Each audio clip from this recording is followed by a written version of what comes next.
Welcome to Education Time in Tamil. CBSE Class 12th க்கு Chapter 2ல இருக்கிற Part 3 video. இதில் Chapter 2 Electrostatic Potential and Capacitance. So இந்த சாப்டரில் நம்ம இப்போ Potential due to a point charge இந்த டாப்பிக்கை பற்றி தான் நம்ம இந்த வீடியோவில் டிஸ்கஸ் பண்ண போகிறோம். அதுக்கு முன்னாடி சேனலை சப்ஸ்கிரைப் பண்ணாதவங்க சப்ஸ்கிரைப் பண்ணிக்கோங்க. பக்கத்தில் இருக்க பெல் சிம்பலையும் கிளிக் பண்ணி வச்சுக்கிட்டிங்கன்னா நம்ம அடுத்த வீடியோஸ் போடும்போது உங்களுக்கு வந்து நோட்டிஃபிகேஷன் தெரியும். ஓகே, சரி, இப்போ நம்ம potential due to a point charge. இதுக்கு முன்னாடி பார்ட்லாம் பார்த்தீங்க அப்படின்னா எலக்ட்ரோஸ்டாட்டிக் பொட்டன்ஷியல் V அப்படின்னா என்னன்னு டெஃபினேஷன் பார்த்துருப்போம். ஓகேங்களா, சரி, இப்போ நம்ம என்ன பண்ணுறோம் அப்படின்னு பார்த்தீங்கன்னா இந்த ஒரு பாயிண்ட் சார்ஜ் எடுத்துக்கிட்டு அதில் வந்து இந்த எலக்ட்ரோஸ்டாட்டிக் பொட்டன்ஷியல் சோர்ஸ் சார்ஜ் மூலமாக எவ்வளோ கிடைக்குது அப்படிங்கிறத ஒரு டெரிவேஷன் மாதிரி கொண்டுட்டு வந்து நம்ம ஃபைனல் ஈக்குவேஷன் கொண்டு வர போகிறோம். ஸோ அதில் நம்ம என்ன பண்ணலாம் அப்படின்னு பார்த்தீங்கன்னா நமக்கு வந்து வேல்யூ கொடுத்தாங்க அப்படின்னா சார்ஜ் பார்ட்டிகளோட வேல்யூ கொடுத்தாங்க, டிஸ்டன்ஸ் கொடுத்தாங்க அப்படின்னா நம்ம சப்ஸ்டிட்யூட் பண்ணி நம்ம என்ன பண்ண முடியும், இந்த பொட்டன்ஷியல் எவ்வளோ கிடைக்கும் அப்படிங்கிறத நம்ம வந்து கண்டுபிடிக்க முடியும். ஓகேங்களா, அதுக்கான டெரிவேஷன் தான் நம்ம இப்போ கொண்டு வர போகிறோம். இதுக்கு முன்னாடி பார்ட்டில் நம்ம பொட்டன்ஷியல் எலக்ட்ரோஸ்டாட்டிக் பொட்டன்ஷியல் V அப்படின்னா என்னன்னு படிச்சிருப்போம். அது ஒரு சின்ன டெஃபினேஷன் திரும்ப ரீகேப் பார்த்துருவோம். Electrostatic potential V at any point in the region with electrostatic field is the work done in bring a unit positive charge without acceleration from infinite to that point. அதாவது ஒரு electrostatic potential V அப்படிங்கிறது electrostatic அந்த static charge இருக்குது பார்த்தீங்களா, அது அதை சுற்றி ஒரு எலக்ட்ரிக் ஃபீல்டை க்ரியேட் பண்ணும். அந்த எலக்ட்ரிக் ஃபீல்டுக்குள்ளே ஒரு யூனிட் பாசிட்டிவ் சார்ஜை நீங்கள் எடுத்துகிட்டு வரும்போதுக்கு செய்யப்பட்ட வேலை, அந்த ஒர்க் டன் இருக்குது பார்த்தீங்களா, அதுதான் வந்து நமக்கு வந்து எலக்ட்ரோஸ்டாட்டிக் பொட்டன்ஷியல் அப்படிங்கிறது. ஆனால் அதில் ஒரு பாயிண்ட் என்ன நோட் பண்ணணும்னா, அந்த சார்ஜ் பார்ட்டிக்கை நீங்கள் டெஸ்ட் சார்ஜை கொண்டுட்டு வரும் பொழுது நீங்கள் என்ன பண்ணக்கூடாதுன்னு பார்த்தீங்கன்னா வேறு எந்த ஆக்சலரேஷனும் அதில் செயல்படக்கூடாது. ஓகேங்களா, சரி, இதுதான் எலக்ட்ரோஸ்டாட்டிக் பொட்டன்ஷியல்ங்கிறது. சரி, இதை வச்சு தான் நம்ம என்ன பண்ண போகிறோம், இப்போ வந்து ஒரு டெரிவேஷன் கொண்டு வர போகிறோம். அதுக்கு இந்த படத்தை நம்ம முதல் கிளியராக அண்டர்ஸ்டாண்ட் பண்ணிக்குவோம். இதில் நம்ம வந்து என்ன பண்ணுறோம்னா ஒரு பாசிட்டிவ் சோர்ஸ் சார்ஜ், ஓகேங்களா, கேபிட்டல் Q அப்படிங்கிறத எடுத்துக்கிறோம். இதை ஓங்கிற ஆரிஜினில் வச்சுருக்கோம். ஓகேங்களா, படத்தை கிளியராக அண்டர்ஸ்டாண்ட் பண்ணிக்கிட்டிங்கன்னா நமக்கு ஈஸி. ஓங்கிற ஆரிஜினில் வச்சுருக்கோம். இதிலிருந்து R டிஸ்டன்ஸில், இந்த ஆரிஜின்லேருந்து R டிஸ்டன்ஸில் Pங்கிற ஒரு பாயிண்ட்டை நம்ம கன்சிடர் பண்ணுறோம்.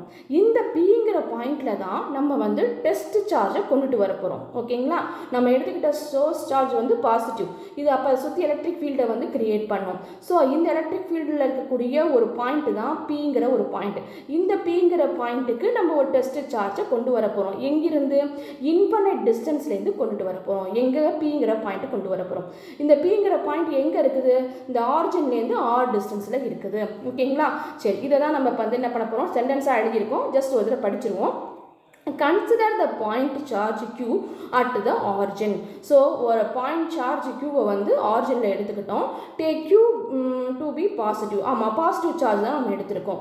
We wish to determine the potential at any point P with position vector R from the origin. நம்ம Pங்கிற ஒரு பாயிண்டில் பொட்டன்ஷியல் எவ்வளோ அப்படிங்கிறத கண்டுபிடிக்க போகிறோம். அதோட Pங்கிற பாயிண்டில் P நமக்கு எவ்வளோ கிடைக்குது அப்படிங்கிறத கண்டுபிடிக்க போகிறோம். அதுக்கு நம்ம என்ன பண்ணுறோங்கிறத Pங்கிற பாயிண்ட்டை நம்ம Qலேருந்து R டிஸ்டன்ஸுக்கு இருக்கிற மாதிரி எடுத்திருக்கோம். அதாவது ஆரிஜின்லேருந்து R டிஸ்டன்ஸ் இருக்கிற மாதிரி எடுத்திருக்கோம். For that we must calculate the work done in bring a unit positive test charge from infinite to the point P. அப்போ என்ன பண்ணுறோம் அப்படின்னு பார்த்தீங்கன்னா நம்ம எதை கால்குலேட் பண்ண போகிறோம், ஒர்க் டனை கால்குலேட் பண்ண போகிறோம். என்ன ஒர்க் டன் அப்படின்னு பார்த்தீங்கன்னா ஒரு பாசிட்டிவ் டெஸ்ட் சார்ஜை இன்ஃபைனைட் டிஸ்டன்ஸ்லேருந்து இந்த Pங்கிற பாயிண்ட்டுக்கு கொண்டுட்டு வரத்துக்கு நம்ம என்ன வேலை செஞ்சோம் அப்படிங்கிறத நம்ம கால்குலேட் பண்ண போகிறோம். ஓகேங்களா, ஒரு positive test charge. Okay, so அதை இன்ஃபைனைட் டிஸ்டன்ஸ்லேருந்து Pங்கிற பாயிண்ட்டுக்கு கொண்டு வரதுக்கு செஞ்ச வேலை. சரி, இந்த வேலை எப்படி இருக்கும் அப்படின்னு பார்த்தீங்கன்னா the work done against the repulsive force on the test charge is positive. ஏன்னா நம்ம எடுத்துகிட்டு வருது டெஸ்ட் சார்ஜ் பாசிட்டிவ் சார்ஜா, நம்ம ஆல்ரெடி வச்சிருக்கிறதும் சோர்ஸும் என்னது பாசிட்டிவ் சார்ஜ். லைக் சார்ஜ் ஒன்று என்ன பண்ணும், ரிப்பல் பண்ணும். அப்போ அந்த சோர்ஸ் சார்ஜ் இல்லை ரிப்பல்சிவ் ஃபோர்ஸை கொடுக்கும். ஸோ இந்த ரிப்பல்சிவ் ஃபோர்ஸுக்கு ஆப்போசிட்டாக தான் நம்ம வேலை செய்கிறோம். ஸோ அப்போ அந்த வேலை தான் நமக்கு என்னவாக போகுது, பொட்டன்ஷியல் Vயாக நமக்கு வந்து கிடைக்க போகுது. கிளியரா, சரி, இப்போ இதில் வந்து இன்ஃபைனைட் டிஸ்டன்ஸ்லேருந்து கொண்டுட்டு வரும்போது பார்த்தீங்கன்னா இன்ஃபைனைட் டிஸ்டன்ஸில் பொட்டன்ஷியல் நமக்கு 0. ஓகேங்களா, அது இன்ஃபைனைட் டிஸ்டன்ஸில் பொட்டன்ஷியல் நமக்கு 0, அங்கே நமக்கு எந்த பொட்டன்ஷியலுமே இருக்காது.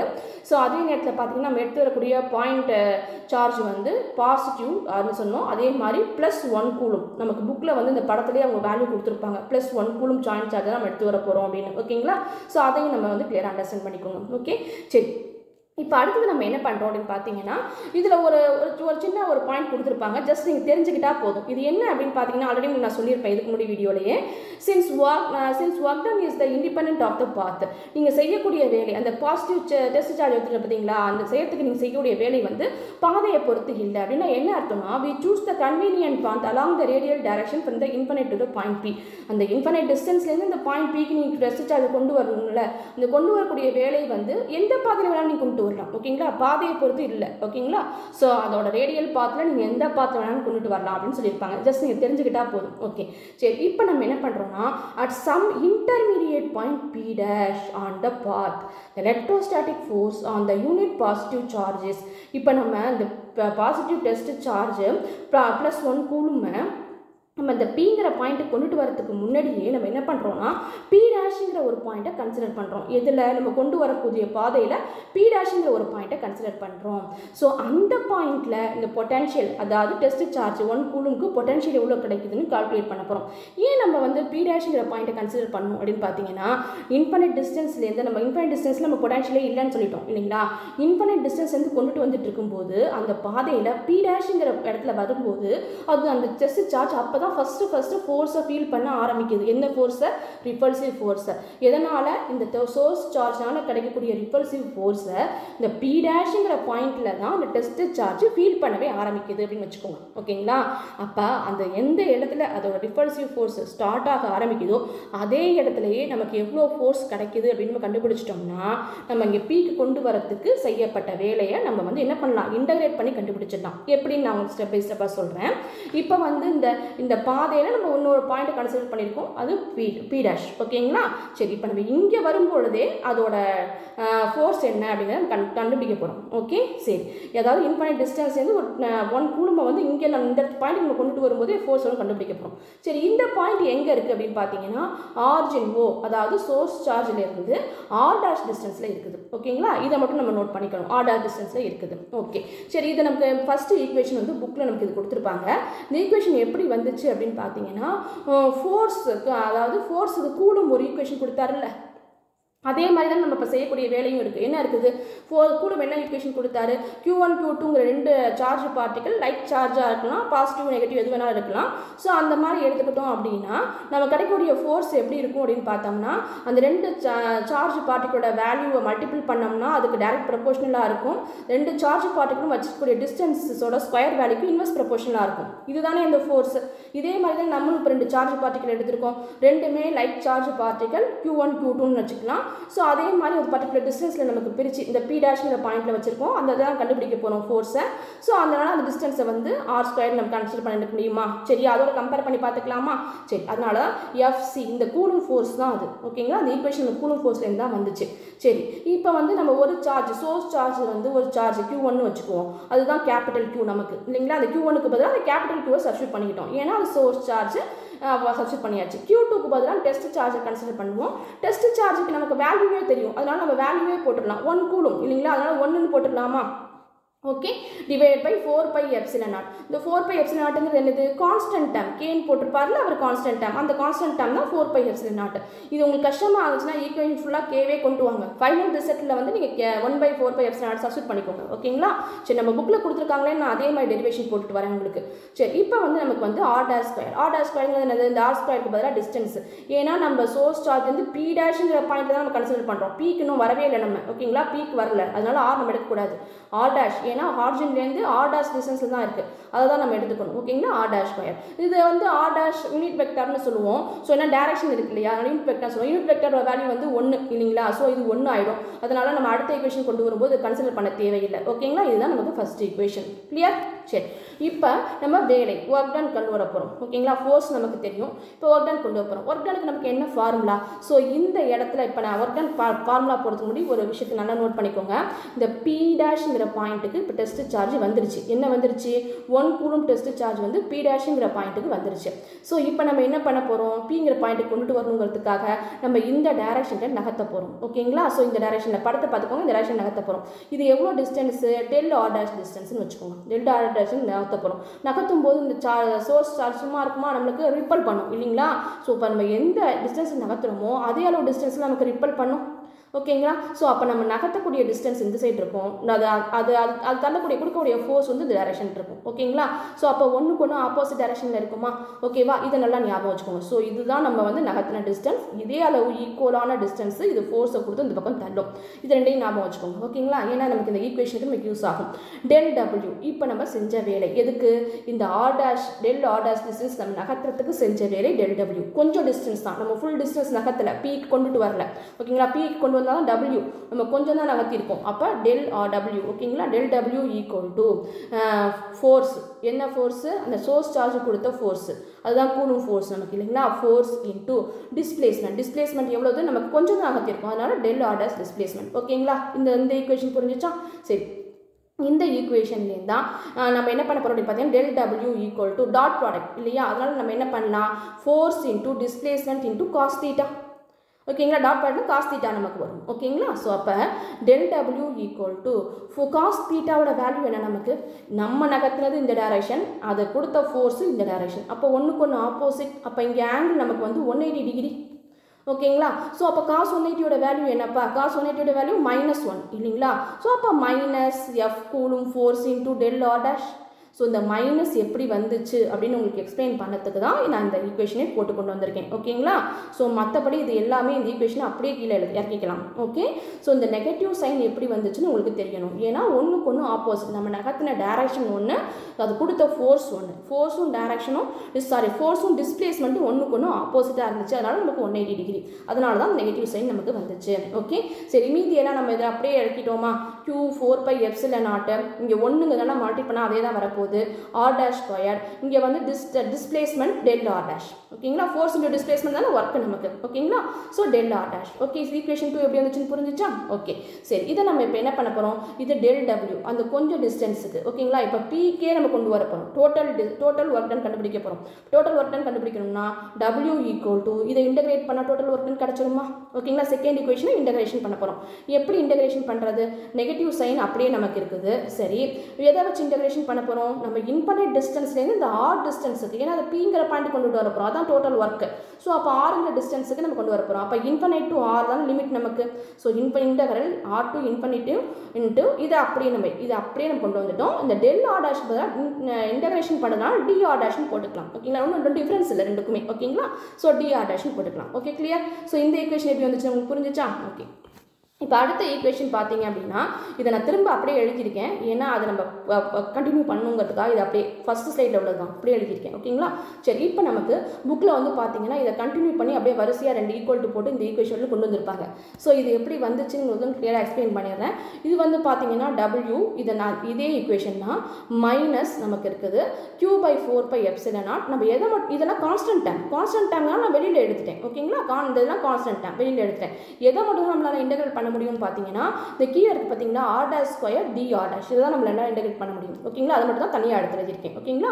ஸோ அதை மட்டும் இன்டெகிரேட் பண்ண முடியும். சரி, இங்கே நமக்கு வந்து 1/r டேஷ் ஸ்கொயர்டாக இருக்குது அது இல்லைங்களா. அதனால் மேலே கொண்டுட்டு போகணும் அப்படின்னா ஆர் டேஷ் பவர் -2. ஓகேங்களா. அதை தான் நான் இங்கே வந்து ஆர் டேஷ் பவர் -2 கீழே டிவிஷனில் இருக்கிறத மேலே எடுத்துகிட்டு போயிருக்கேன். ஸ்கொயரை மேலே டிவிஷனில் இருக்கிறத ஆர் டேஷ் ஸ்கொயரை மேலே எடுத்துகிட்டு போனால் ஆர் டேஷ் பவர் -2 dr நமக்கு கிடச்சிருச்சு. ஓகே. சரி, இப்போ இதை எப்படி இன்டகிரேட் பண்ணுறது, இதை எப்படி இன்டகிரேட் பண்ணுறதுன்னா ஜென்ரல் ஃபார்ம், இன்டகிரேஷனுக்கு ஜென்ரல் ஃபார்ம் x⁻−2ன்னு வச்சுக்கோங்களேன். x⁻−2 dx இது இன்டகிரேஷனுக்கான ஜென்ரல் ஃபார்முலா. இதை சைடில் எழுதி வச்சுக்கோங்க. ஏன்னா நிறைய ஃபார்முலா நமக்கு வரும், அப்பப்போ நீங்கள் வந்து அக்மேட் பண்ணிக்கிட்டே வாங்க. ஸோ x⁻−2 + 1 டிவைடட் பை -2 + 1 இதை இன்டகிரேஷன் பண்ணோம்னா இதுதான் நமக்கு கிடைக்கும். இதில் நம்ம லிமிட்டை சப்ஸ்டியூட் பண்ணணும். இங்கே எக்ஸுக்கு பதிலாக நம்ம இங்கே ஆர் டேஷ்னு வச்சுக்குவோம். ஓகேங்களா. சரி, ஆர் டேஷ்னு வச்சுக்கிட்டு இதை இன்னும் சிம்பிளிஃபை பண்ணலாம். என்ன பண்ணலாம், இது -2 + 1 அப்போ என்ன எழுதலாம், x⁻−1ன்னு எழுதலாமா. மேலே கீழே வந்து -2 + 1. ஸோ அப்போ -2 + 1 -1 எழுதிக்கலாமா. ஸோ அப்போ x⁻−1 டிவைட் பை -1. ஸோ இதை ஆருக்கு மாற்றிக்குவோம் நம்ம அப்படியே. அப்போ r dash power -1 divided by -1. ஓகேங்களா. சரி, இப்போ நம்ம இதுக்கு r டேஷ் பவர் கீழே -1 இருக்குல்ல, இந்த -1ம் ஆல்ரெடி நமக்கு இந்த ஃபார்முலாவில் ஒரு மைனஸ் இருக்குல்ல, கான்ஸ்டன்ட் நம்ம வெளில எடுத்துருக்கோம்ல மைனஸ், இந்த மைனஸும் சேர்ந்து நமக்கு ப்ளஸ் ஆயிடுச்சு. ஓகே. சரி, மீதி நமக்கு என்ன இருக்கும், அப்போ r டேஷ் பவர் -1 மட்டும்தானே இருக்கும். சரி, அப்போ r டேஷ் பவர் -1 இதை வேறு எப்படி எழுதிக்கலாம், 1/rன்னு எழுதிக்கலாமா. சாரி 1/r டேஷ் தான் எடுத்துருக்கோம். நம்ம 1/r டேஷ்னு எழுதிக்கலாமா? சரி, இப்போ 1/r டேஷ்க்கு நம்ம லிமிட் சப்ஸ்டியூட் பண்ண போகிறோம். என்னது? இன்ஃபினைட் டு ஆர்னு சப்ஸ்டியூட் பண்ண போகிறோம். இன்ஃபினைட் டு ஆர்னு சப்ஸ்டியூட் பண்ணால் நமக்கு என்ன வேல்யூ வரும் அப்படின்னு பார்த்தீங்கன்னா, சப்ஸ்டியூட் பண்ணும்போது 1/r minus 1/∞, upper limit minus lower limit. ஓகேங்களா? சரி, அப்பர் லிமிட் லோயர் சப்ஸ்டியூட் பண்ணால் 1/∞ வேல்யூ என்ன? 0 நமக்கு. ஓகேங்களா? 1/∞ வேல்யூ 0. அப்போ 1/r மட்டும்தான் நமக்கு மீதி இருக்கும். இது மட்டும்தான் மீதி இருக்கும். அதை தான் நம்ம இந்த ஈக்குவேஷனை சேர்த்து எழுதிக்கிட்டோம். ஓகே, ஸோ இப்படி தான் இன்டகிரேஷன் வந்துச்சு. நமக்கு டேரெக்டாக அந்த ஈக்குவேஷன் கொடுத்துருப்பாங்க, நீங்கள் டேரெக்டாகவும் எழுதுங்க. பட் ஆனால் எப்படி வந்துச்சுன்னு உங்களுக்கு எக்ஸ்பிளைன் பண்ண தெரியணும். அதே மாதிரி உங்களுக்கு வந்து இன்டகிரேஷன் தெரியணும். அதனால தான் இன்டகிரேஷன் தெரியாதவங்களுக்கு தான் அந்த டீட்டெயில். ஓகே, சரி, இப்போ நமக்கு இப்படி தான் அந்த ஈக்குவேஷன் 3 நமக்கு வந்துச்சு. ஓகேங்களா? சரி, இப்போ this by definition is the potential at P due to the charge Q. இப்போ நம்ம ஒர்க் டன் கண்டுபிடிச்சோம் இல்லையா, இந்த வேலை தான் நமக்கு பொட்டன்ஷியலாக நமக்கு கிடைக்க போகுது. நம்ம என்ன வேலை செஞ்சோமோ அதுதான் நம்மளோட பொட்டன்ஷியல். ஓகேங்களா? அந்த சார்ஜ் கிடைச்ச பொட்டன்ஷியல். அப்போ V of R is equal to Q/4πε0R. இதுதான் நமக்கு வந்து இப்போ பொட்டன்ஷியலாக நமக்கு கிடைச்சிருக்கு. என்ன பண்ணோம்? ஒரு டெஸ்ட் சார்ஜ் 1 கூலும் இருக்கக்கூடியதை இன்ஃபைனைட் டிஸ்டன்ஸ்லேருந்து இந்த Pங்கிற பாயிண்ட்டுக்கு நம்ம நகர்த்துறதுக்கு நமக்கு எவ்வளோ பொட்டன்ஷியல் இருந்துச்சு? V of R is equal to Q/4πε0R. இது எதுக்கு ஈக்குவல்? நம்ம செஞ்ச வேலைக்கு ஈக்குவல். ஓகேங்களா? சரி, the above equation is true for any sign of the charge Q, though we consider Q is greater than 0 in its derivation. இந்த equation நம்ம கண்டுபிடிச்சோம் இல்லையா, இந்த ஈக்குவேஷன் வந்து எல்லாத்துக்கும் பொருந்தும். ஏன்னா சார்ஜ் பார்ட்டிக்கல் நீங்கள் வந்து ப்ளஸ் 2 சார்ஜுமே வந்து மைனஸாக எடுக்கலாம். டெஸ்ட் சார்ஜு சோர்ஸ் சார்ஜ் ரெண்டுமே மைனஸாக இருக்கலாம், ரெண்டுமே ப்ளஸ்ஸாக இருக்கலாம். ஆனால் நம்ம என்ன வச்சு போட்டிருக்கோம்? ப்ளஸ்ன்னு வச்சு தான் போட்டிருக்கோம். அதாவது Q இஸ் கிரேட்டர் தன் 0னா என்ன அர்த்தம்? 0வை விட அதிகம் Q. அப்போ நம்ம எடுத்துக்கிட்டது பாசிட்டிவ் சார்ஜ். ஓகேங்களா? ஸோ அதிகம், அதை வச்சு தான் நீங்கள் டெரிவேஷன் போட்டிருக்கீங்க. இந்த டெரிவேஷன் எல்லாத்துக்குமே பொருந்தும் அப்படிங்கிறாங்க. ஃபார் எக்ஸாம்பிளுக்கு, for Q is less than 0னா என்ன அர்த்தம்? Q வந்து 0வை விட கம்மின்னு அர்த்தம். அப்படின்னா என்ன அர்த்தம்? நெகட்டிவ்ல இருக்குன்னு அர்த்தம். ஓகேங்களா? அப்போ நம்ம எடுத்துக்கிட்ட சோர்ஸ் சார்ஜ் வந்து நெகட்டிவ்னு அர்த்தம். அப்படி இருந்துச்சுன்னா V இஸ் லெஸ் தென் 0, உங்களுக்கு கிடைக்கக்கூடிய பொட்டன்ஷியலும் 0வை விட கம்மியாக தான் இருக்கும். அப்படின்னா என்ன அர்த்தம்? Vயும் நெகட்டிவாக தான் கிடைக்குங்கிறாங்க. சரி, இப்போ நம்ம படித்து முடிச்சுட்டு நம்ம எக்ஸ்பிளைன் பண்ணுவோம். ஸோ Vயும் வந்து நமக்கு நெகட்டிவாக தான் கிடைக்குங்கிறாங்க. என்ன? நீங்கள் Q சோர்ஸ் சார்ஜ் நெகட்டிவாக எடுத்தீங்கன்னா Vயும் நெகட்டிவாக தான் கிடைக்கும். அப்போ work done by the external force, work done கொடுக்கக்கூடிய external force per unit positive test charge in bring it from infinite to the point is negative. நீங்கள் இன்ஃபைனைட் டிஸ்டன்ஸ்லேருந்து ஒரு பாசிட்டிவ் டெஸ்ட் சார்ஜை இந்த பாயிண்ட்டுக்கு நீங்கள் கொண்டுட்டு வரும்போது உங்களுக்கு இந்த சோர்ஸ் சார்ஜ் நெகட்டிவாக இருக்குது இல்லையா, அதனால் உங்களுக்கு கிடைக்கக்கூடிய பொட்டன்ஷியலும் நெகட்டிவாக தான் கிடைக்கும் அப்படிங்கிறாங்க. ஃபார் எக்ஸாம்பிளுக்கு இது சிம்பிளாக நம்ம அண்டர்ஸ்டாண்டிங்லேயே நம்ம எக்ஸ்பிளைன் பண்ணிடலாம். எப்படின்னு பார்த்தீங்கன்னா, நம்ம எடுத்துக்கிட்டது நெகட்டிவ். ஓகேங்களா? நெகட்டிவ் சோர்ஸ்னு வச்சுக்கோங்களேன், நெகட்டிவ் சோர்ஸ் சார்ஜ். ஓகே, நம்ம கொண்டுட்டு வருது பாசிட்டிவ் டெஸ்ட் சார்ஜ். அதான் சொல்லியிருக்காங்க, to bring the positive test charge. அப்போ இப்போ ஆப்போசிட் சார்ஜ் என்ன பண்ணும்? ஒன்று அன்லைக் சார்ஜ் என்ன பண்ணும்? அட்ராக்ட் பண்ணுமா? அப்போ நம்ம கொண்டுட்டு வர டைரக்ஷன் இதுன்னா அது கொடுக்கக்கூடிய ஃபோர்ஸும் இது தானே. ஓகேங்களா? ஸோ அப்போ ஃபோர்ஸும் டிஸ்பிளேஸ்மெண்ட்டும் நமக்கு வந்து ஒரே சைடு இருக்குது அப்படின்னா நமக்கு காஸ் தீட்டா என்னவாகும்? தீட்டா ஈக்குவல் டு 0 ஆயிடுமா? Theta angle 0 ஆகிடுமா? காஸ் 0 நம்மளோட வேல்யூ என்ன? 1. அப்போ இங்கே ஒர்க் டனில் நமக்கு நெகட்டிவே வராது இல்லைங்களா? சாரி, ஒர்க் டன் வந்து நமக்கு இங்கே நெகட்டிவே வராது. ஓகேங்களா? சரி, அப்போ இங்கே ஒர்க் டன் நமக்கு இங்கே பாசிட்டிவ்லேயே வந்துடும். டபிள்யூங்கிறது நமக்கு இங்கே பாசிட்டிவ்லேயே வந்துடும். ஓகேவா? ஸோ அப்போ எப்படி V வந்து நெகட்டிவ் ஆகும் அப்படின்னு பார்த்தீங்கன்னா, இங்கே நம்ம இன்டகிரேஷன் பண்ணுறோம் பார்த்தீங்களா, இங்கே நமக்கு இந்த வேல்யூ நமக்கு டிஸ்டன்ஸ் மாறலை இல்லைங்களா? ஸோ இந்த வேல்யூ நமக்கு மாறாது இல்லைங்களா? ஸோ அப்போ இதை இன்டகிரேஷன் பண்ணும்போது நமக்கு ஒரு நெகட்டிவ் வருது பாருங்கள், கீழே -1 வருது பாருங்கள். அந்த மைனஸும் இதுவும் மைனஸ் இருந்தால் ப்ளஸ் ஆச்சு நமக்கு. ஆனால் இந்த மைனஸ் நமக்கு அப்படியே இருக்கும். ஓகேங்களா? ஸோ அதுதான் பொட்டன்ஷியலில் நமக்கு வந்து நெகட்டிவாக வருது. ஓகே, சரி, இதுதான் வந்து பார்த்தீங்க அப்படின்னா நீங்கள் எடுத்துக்கிட்ட Q சார்ஜ் வந்து நெகட்டிவாக இருந்துச்சுன்னா உங்களுக்கு வந்து கிடைக்கக்கூடிய பொட்டன்ஷியல் நெகட்டிவாக இருக்கும் அப்படின்னு சொல்கிறாங்க. ஓகேங்களா? ஸோ சொன்னதுனா ரொம்ப சிம்பிளான டெரிவேஷன் தான். இது உங்களுக்கு ஈஸியாக புரிஞ்சிருக்கும்னு நினைக்கிறேன். இந்த வீடியோ உங்களுக்கு பிடிச்சிருந்தா லைக் பண்ணுங்கள், உங்கள் ஃப்ரெண்ட்ஸ்க்கெல்லாம் ஷேர் பண்ணுங்கள், மறக்காமல் சப்ஸ்கிரைப் பண்ணுங்கள். தேங்க்யூ, தேங்க்ஸ் ஃபார் வாட்சிங்.